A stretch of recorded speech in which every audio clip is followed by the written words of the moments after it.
grace over human depravity.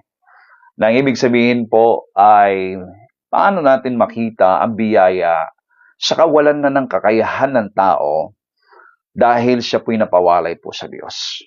Doon po sa Genesis chapter 3 na ating pong nilay-nilayan on the last time na may devotion tayo is nahulog po sa pagkakasala ang tao. Kaya nga po, ang pamagat natin is grace over the shadow of the fall, no? Yung pong biyaya doon po sa anino ng pagbagsak.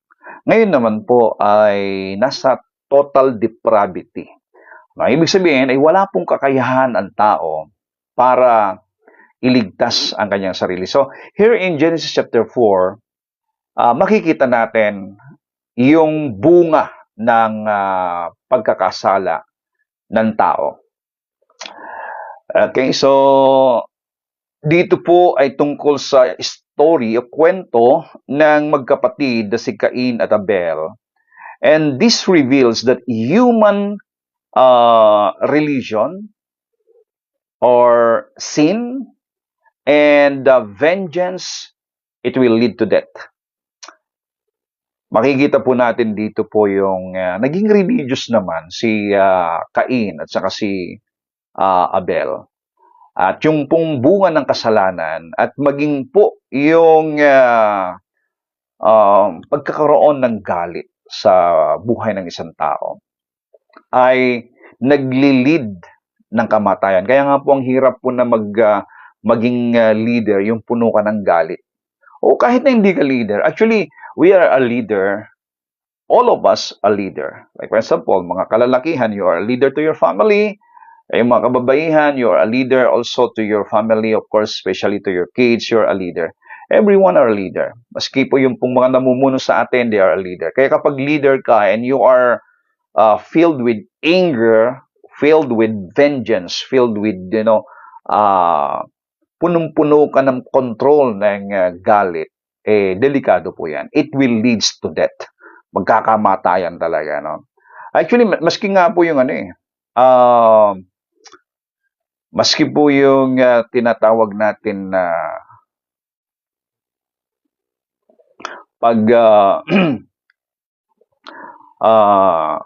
pagkakasala ng tao. Ang dami pong pumapasok na negativity sa isip ng tao, no? Okay, so but here in this chapter 4, makita natin that papaano na-cover up ng biyaya ng Diyos ang buhay ng mga taong ito, si Cain. Especially si Cain. Kasi dito po ay na-highlights po dito yung pong ginawa po ni Cain. Ano? Okay. Ang unang makikita natin is in Genesis chapter 4, verse 3 to 6. Ito po yung pag-aalay ni Cain at Abel ng alay para sa Diyos. The two offering. Cain offer the first fruit of the ground, and Abel offers the firstborn of his flock. Pag hindi natin maintindihan ito, para bang bakit tinanggap ng Diyos yung alay ni Abel?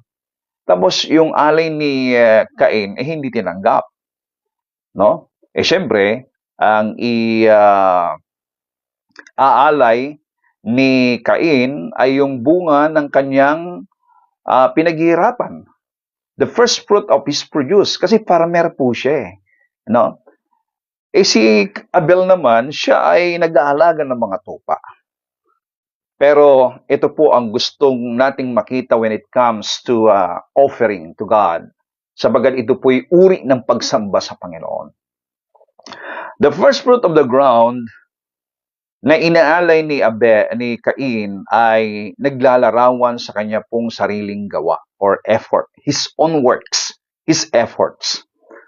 Samantalang si Abel ay kanyang pag-aalay, hindi dahil sa siya po'y nag-aalaga ng mga hayop, kundi naintindihan ni Abel na ang alay na tanggap ng Diyos ay yung pong alay ng isang the sacrifice of animals na siyang larawan ng kabayaran ng kanyang kasalanan. Okay? God accept Abel's offering because it was offered by faith. By faith. Na ipino-point out, ini-address doon sa pangangailangan ng isang tao sa tagapamagitan o mediator or tagapagligtas. Okay? So, I do believe na ito pong pag-aalay na ito ay naituro po sa kanila ng Diyos. Bagamat hindi po nakasulat dito, pero ako'y naniniwala. Kasi they have offering eh. Meron silang pagsamba sa Diyos eh. Meron silang pagkilala sa Diyos. At naituro sa kanila na nung ang kanilang magulang na si Eva at Adan ay nagkasala, kumuha sila ng dahon ng igos na itinakip sa kanilang sarili. It is also a picture of their own efforts. Sariling pagsisikap ng tao na gawing matuwid ang kanyang sarili sa kanyang pagharap sa Diyos.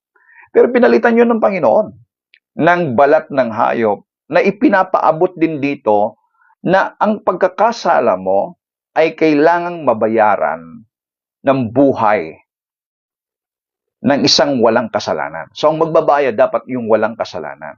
Ayan po yung larawan ng balat ng hayop sapagkat ang unang namatay dahil sa pagkakasala ng sangkatauhan sa pangunan ng ating unang magulang ay yung pong hayop na walang kasalanan. Because from the very beginning, the wages of sin is death. Kaya namatay po ang hayop dahil sa pagkakasala ni Adan. At sa pag-aalay ngayon ng isang hayop na walang kasalanan, it is your recognition to God that your sin must be punished sa pamamagitan ng isang hayop o isang alay na walang kasalanan. Na ito po'y naglalarawan sa ating Panginoong Hesukristo. At yan po ang ginawa ni Abel. It is a picture of having faith in the mediator or in the Savior. Yung ginawa ni Abel na pag-aalay. Pero yung pong pag-aalay ni Cain ay larawan ng isang self-effort, human effort. Or yung kanya pong, kasi fruit of his work eh. Yun po yung inalay niya. Ang tinanggap ng Diyos ay yung alay ni Abel sapagkat ito'y naglalarawan sa ating Panginoong Hesukristo. So, we can see here the faith versus works. Faith versus works. Okay, Abel's sacrifice foreshadowed Jesus, the true firstborn, whose blood was shed on the cross. So we cannot approach a holy God, my friend, based on the fruit of our own hands. Kaya nga po, kung ang iyong paglapit sa Diyos ay katulad ng alay ni Cain na bunga ng kanyang pinaghirapan, you cannot approach the throne of God by your own efforts. By presenting your good works, by presenting all of your efforts coming to Him. Kasi pagka ganyan, kapatid, magyayabang ang tao. That's the problem. So we are accepted only through the finished work, substitutionary work of Jesus Christ. Pakisulat nga po ninyo yan. We are accepted only through the finished work of Jesus Christ. At yung pong alay ni Abel ay nagpapakita ng kanyang pananampalataya doon sa darating na tagapagligtas. Because Christ or those offered animals, yung pong walang kapintasang mga hayop na naiaalay, pinapatay, sinusunog, no? Ay larawan ng ating Panginoong Hesukristo. In the Old Testament, lahat po ng ating pong mababasa ng mga pag-aalay na ipinag-uutos ng Diyos, ito po'y naglalarawan sa ating Panginoong Jesucristo. That the only way you can approach the throne of God is through the sacrifice of Jesus Christ. Oh, glory to the name of Jesus Christ. O, tingnan natin ngayon. Human effort, yung pong inaalay ni Cain. Nung hindi tinanggap ng Diyos, naging bitter po siya. Kapatid, when we come to God, examine your heart in worship and service. Paano ba natin ina-approach ang trono ng Diyos? Are you relying on your own fruits? Like Cain? Are you relying on your good works, on your good deeds? Ano? Minsan, yung pong mga ginagawa natin doon sa church, yun ba yung ating nasa isipan na mas tanggap ako ng Diyos, mas kinalulugdan ako ng Diyos kaysa sa iba? Kasi dahil sa ginagawa ko sa church, o pagbibigay ko sa church, or anything that I'm doing good, that is the reason that the Lord God accepted me. And I am worthy of His blessing because I'm doing all of this. Mga kapatid, kung ganyan po ang pananaw mo, pananaw natin, tayo po ay nag-aalay ng isang alay na katulad ni Cain, your own efforts. We need to approach the throne of God filled with hearts worshiping Him by acknowledging that every time you lift your hands, every time you come to the Lord, you are expressing, you are uttering those words that God, thank you for your love to me, that I am coming unto you, I can come unto you because of the finished work of Jesus Christ. Because of the sacrifice of Jesus Christ. Because of what He did at the cross of Calvary. Mga kapatid, kapag kayan po ang lagi po nating ipapahayag, ating pong itinataas, hindi ang ating gawa, kundi ang gawa ng Panginoong Jesucristo doon sa krus ng Kalbaryo. Okay? So, examine your heart. Now, are you relying on your own fruit, your good deeds, your morality to earn of God's favor? We need to change our mind. We need to change our thinking. That the self-righteousness and trust in, we need to trust entirely on the finished work in the blood of Jesus Christ as your only acceptance or acceptable offering to God. Yan lamang po ang tanging dahilan kung bakit ikaw, ako, ay tanggap ng Diyos. Ay makikita po natin dito sa dalawa pong offering ni Abel at ni Cain. It is the picture of faith versus works. Faith is addressed to Christ Jesus. Works is addressed to human efforts. Kaya now, my friend, let us approach the throne of God by faith. Faith means our faith is addressed to the cross, to what Christ has done. Faith always speaks of what Christ has done at the cross. Faith always speaks that by the stripe of Jesus, I am healed. By the sacrifice of Jesus Christ, I am now worthy. By the blood of Jesus Christ that was shed at the cross of Calvary, I am now cleansed. That is the speak or the word of faith. Yan po yung salita ng pananampalataya. Pero yung works naman, human efforts naman, na alay, abay, edi yung self-work mo, yung mga ginagawa mong maganda. Okay? Now, pangalawa na makita natin dito sa Genesis chapter 4 is that yung kasalanan ni Cain at ang tagapagligtas. When Cain's offering is rejected, he is overcome with anger. Yun na. Yung effort, yung bunga ng effort ni Cain, nagresulta ng galit. Wow! Naggalit siya. Bakit? Rejected ako.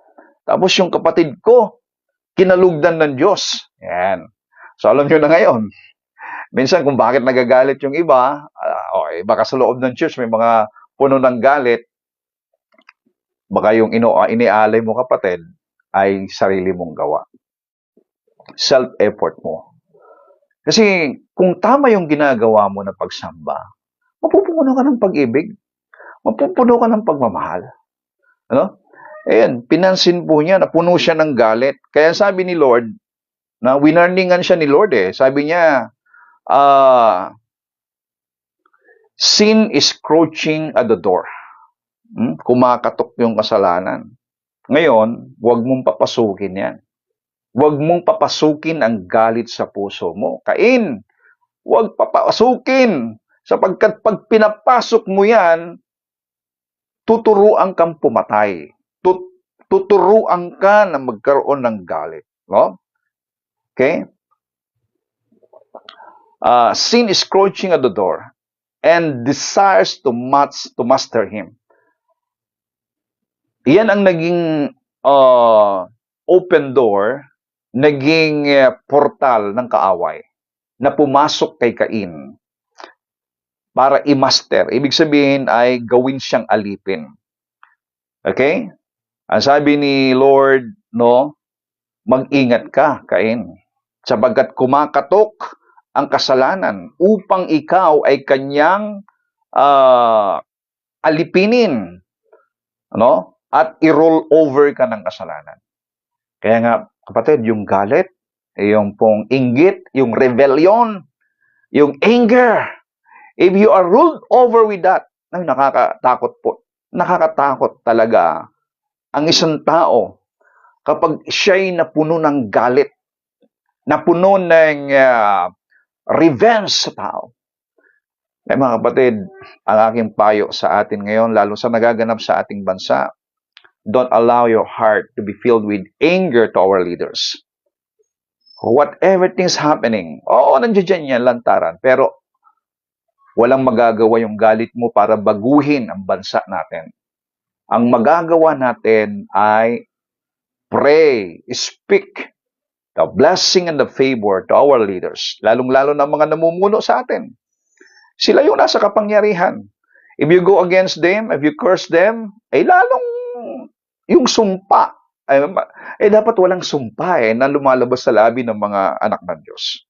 No? Wala dapat sumpa na lumalabas sa labi mo, kapatid. Pakisulat nga po ninyo dyan. I will not allow a cursing word to come out of my mouth. Come on. Don't use your mouth to be a channel of curse to anyone, to people, even to yourself. Huwag mong susumpain ang sarili mo. Huwag susumpain ang kinabukasan mo, ang kamag-anak mo, whatever. Kapag meron kang galit, I speak favor and love. Amen? Wisdom unto them. Kaya tingnan nyo, the spirit of sin. Ganyan na nangyari kay Cain, kinain siya ng kasalanan. Bakit? Hindi tinanggap ng Diyos sa kanyang alay. So Cain fails and gives in to sinful desires. Winarningan siya ng Diyos Cain, kainin ka ng galit mo na yan. I-rule over ka, i-master ka o alipinin ka ng kasalanan. Mga kapatid, ito po yung pong katotohanan dito. Human willpower is ultimately powerless to defeat the overwhelming power of sin. Hindi kaya ng tao katulad ni Cain na i-overcome or i-defeat ang kapangyarihan ng kasalanan. Kaya nga if you are dependent on your own strength to overcome sin, you cannot do it. My friend, only Jesus Christ perfectly conquered sin. Kaya kung merong kasalanan ang mga tao, may kasalanan ikaw, may kasalanan, huwag mong hayaan na mapuno ka ng galit. Dalhin mo kay Jesus yan. Yung kasalanan ng ating mga leaders, yung nakikita natin, dalhin natin kay Jesus yan. Sapagkat si Jesus lang ay merong kakayahan to perfectly conquer and overcome sin, my friend. Jesus has the power and He has the only power to conquer sin. Hindi na pagtagumpayan ni Cain yung kasalanan. Okay? He resisted every temptation, ultimately crushing the serpent's head on the cross. He now empowers believers through the Holy Spirit to say no to ungodliness. Dahil tinanggap mo ang Panginoong Kristo, kapatid, you have now the power to resist sin and to overcome sin. So, identify the specific crouching sin. Ano yung nakikita mo na kumakatok or nananahan sa iyo na kasalanan? Ano yun? Yung bitterness. Do you have bitterness? Do you have anger? Do you have jealousy? Do you have lust? Can you feel lust in your body? In your life, my friend? Do not rely on your mere power, sa kakayahan mo, no? To defeat them. May galit ka.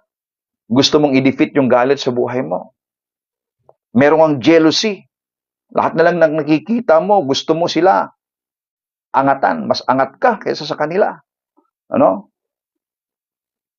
Kaya nga po, ipag-pray natin yung pong mga leaders natin na, halimbawa, ito, namumuno, galit yung pong mga tao, gusto nilang, tirisin, tugisin, wasakin, namumuno, no?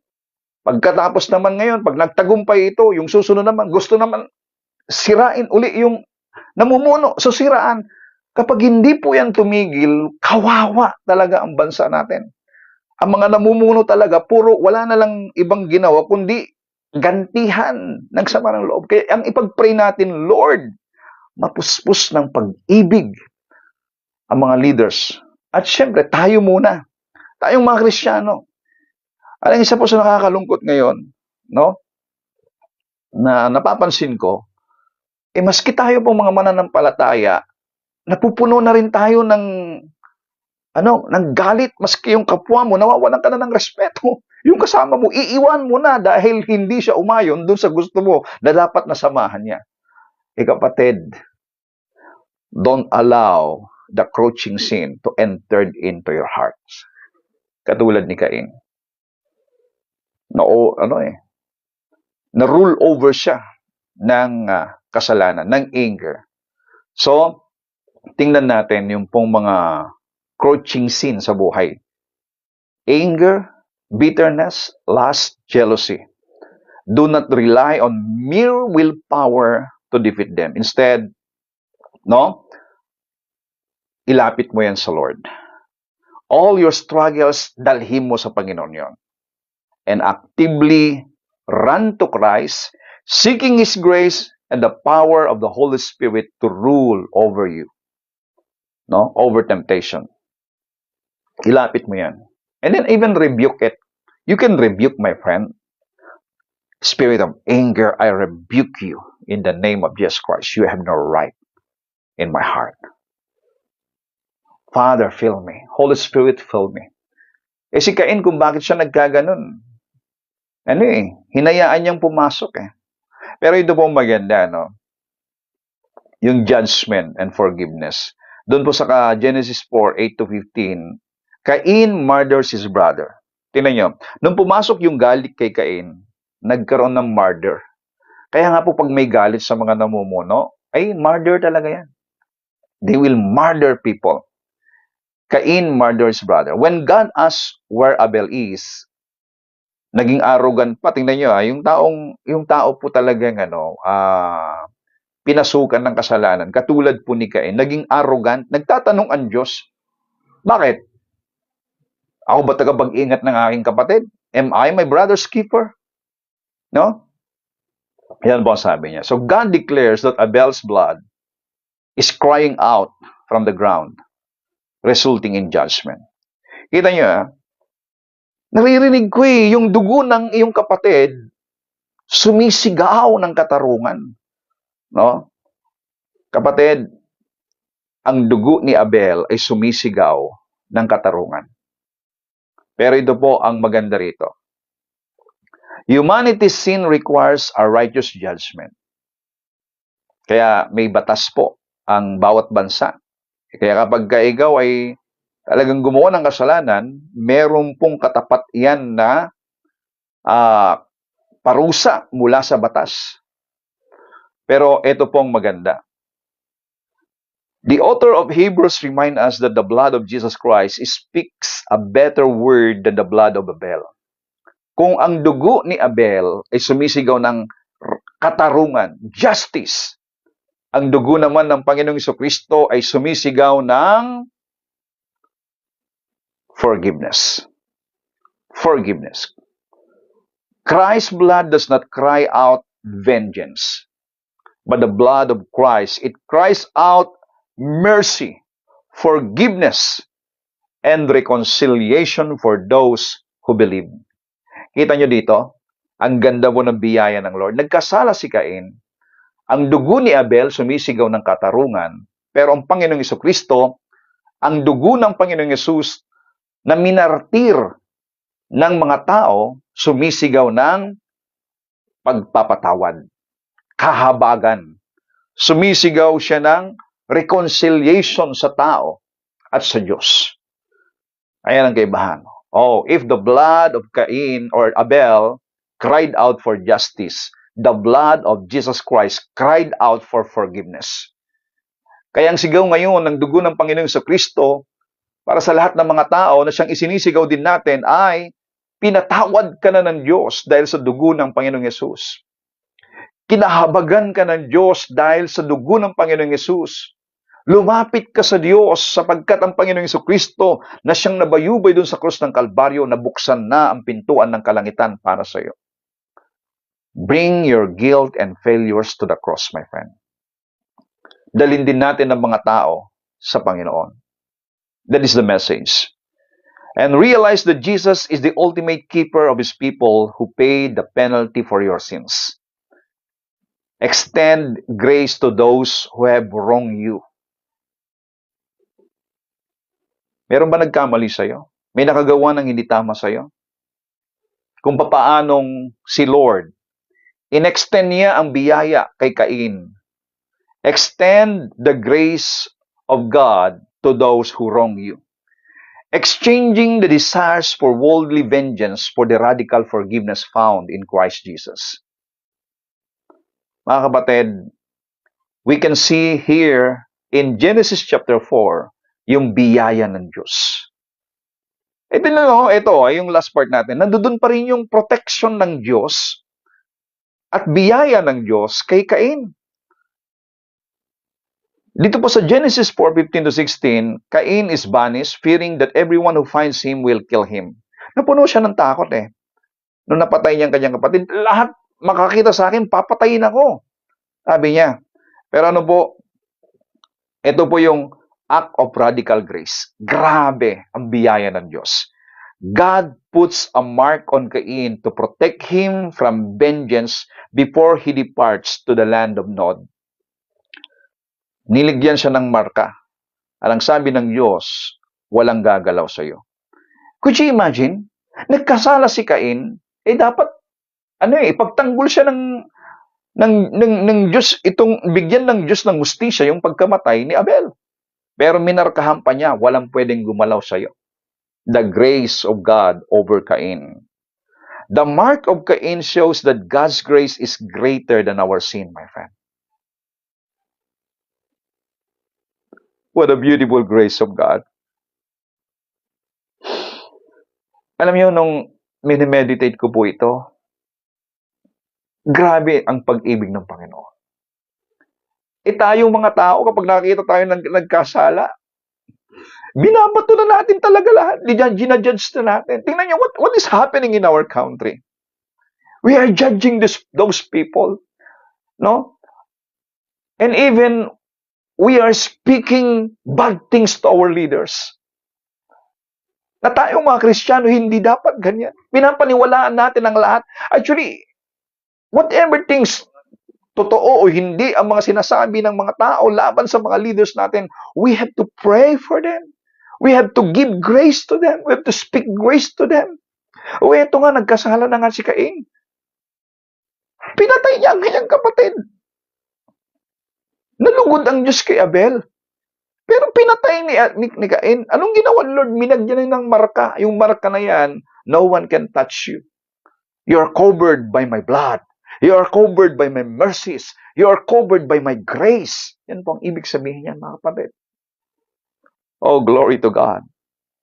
God's grace is greater than our sin. Pag-isulat nga po ninyo dyan. God's grace is greater than our sin. Christ is our ultimate shield and protector or protection. Oh, glory to God. Christ is our ultimate shield and protection.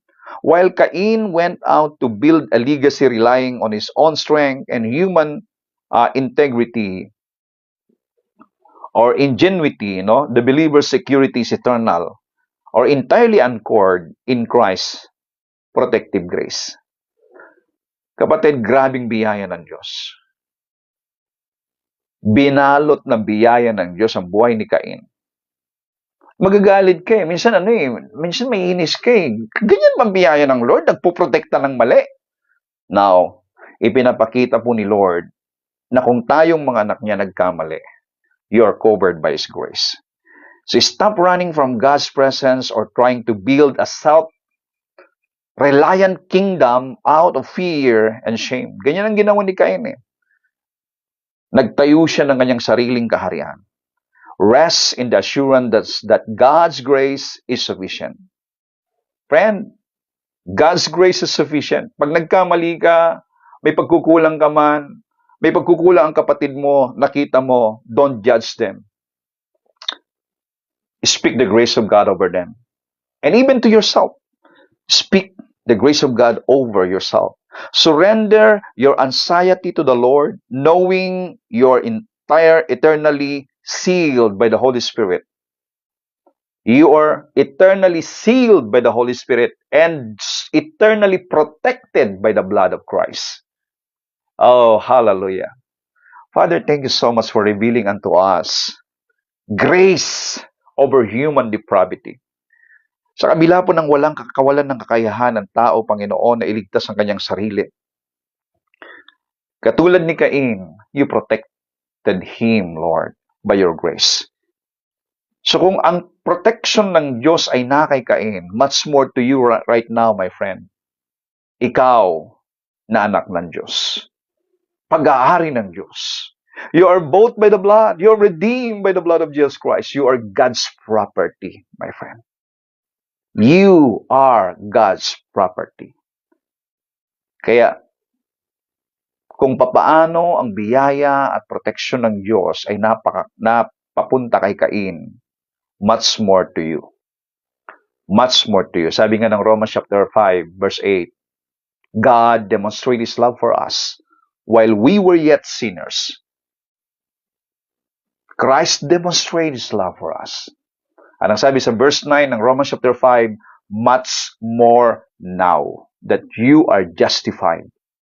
Ngayon na napawalang sala ka na, ngayon na nai-reconcile ka na sa Diyos, ngayon na naibalik ka na sa Panginoon, ngayon na naging membro ka na ng pamilya ng Diyos, ngayon na anak ka na niya, much more.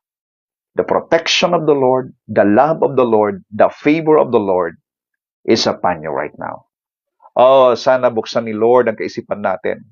Ganyan kalawak, katindi, ang radikal na pag-ibig, ang radikal na biyaya ng Diyos sa buhay ng sangkatauhan.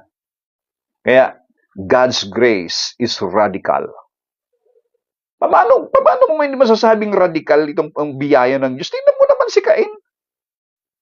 Pumatay na. Kinuberan pa ng Lord. Hindi dahil po sa kinukonsinti o tinotolerate ng Lord ang kasalanan, kundi dahil sila ay sumangguni sa Diyos. Kasi nagpakita siya, Lord, ano yun, papatayin ako lahat ng makita sa akin? Igalit pa nga, hindi pa nananalangin yun. Pero nandun, minarkahan siya ng Diyos. Kapatid, if there is a mark on Cain, you are marked with and sealed with the power of the Holy Spirit. No one can touch you. There is no sickness and poverty and works of the devil can ever come unto you because you are sealed by the Holy Spirit and covered by the blood of Jesus Christ. Oh God, thank you so much. I bless everyone listening today, Father God, and thank you for the illumination and understanding, Lord God, the wisdom of the Holy Spirit as you give us, oh God, this message of grace over human depravity. Thank you, Abba Father. I bless everyone joining in Jesus' name. Amen. Amen. Amen. Hallelujah. Pakisulat nga po ninyo mga kapatid. Thank you, Lord, for your radical grace, radical mercy, radical love. Amen?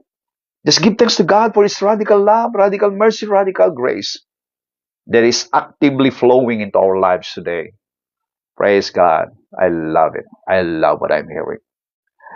Thank you so much, everyone, for joining Pastor Walter for this morning prayer and devotion.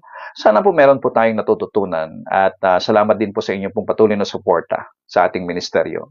If God is touching your heart to be a partner with us in this ministry of bringing the grace of God to all people, proclaiming and revealing the beauty of God's love in every pages of the Bible, then any amount of love support, love gift is very much appreciated. Nandiyan po ang ating CP number, yan po ang GCash number po natin. If God, the Holy Spirit, is touching you, then any amount is very much appreciated.